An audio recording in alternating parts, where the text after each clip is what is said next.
Ron DeSantis has now made it official. And he has just posted within the last few moments what he had telegraphed, which is he's running for president.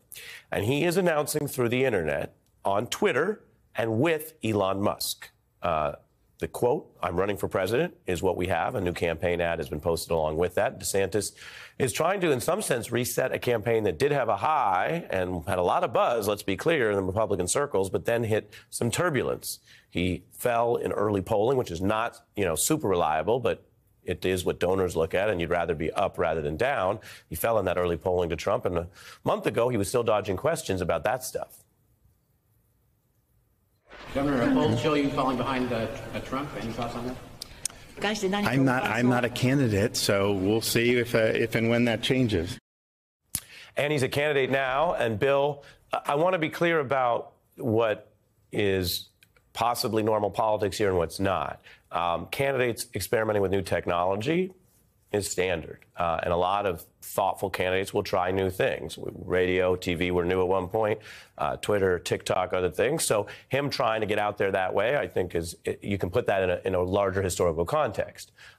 Linking up on par on your first day, introduce yourself to the country with a billionaire, whatever his beliefs, I think is a certain kind of nod. We have something later in the hour about billionaire power in America. I'm hard-pressed, and you know your history well, I'm sure you'll tell us, to think of a major candidate who's come out in a joint appearance, and not with a police officer or a soldier and is part of the group. No, I mean, just a billionaire. And I'm curious, given all the Trump of it, what you think about Ron DeSantis coming out tonight and the way he's doing it. DeSantis spent a heck of a lot of time on Fox when it looked like Fox was deserting Trump after November 2022, and Trump seemed to be a liability. Then he's faltered a little bit. Fox looked like it was going back to Trump. Now he's courting Elon Musk to the degree of launching his campaign with him. You pick up some baggage when you go on with Musk, who's said and done a bunch of controversial things.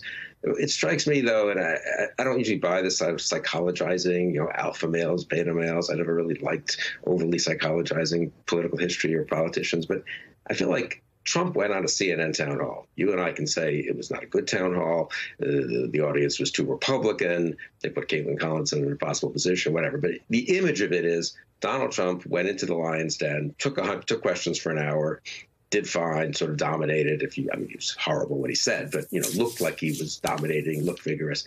And Ron DeSantis kind of courts, bends the knee to billionaires, to right-wing billionaires, because he wants the approval of their news organizations, which is not nothing. It's not a trivial thing if you're the favorite of Fox or if you're the favorite of Elon Musk. But I feel like to the degree that a lot of the Trump-DeSantis stuff is about being a tough guy, taking on the libs, going into the Lion's Den, at least pretending to.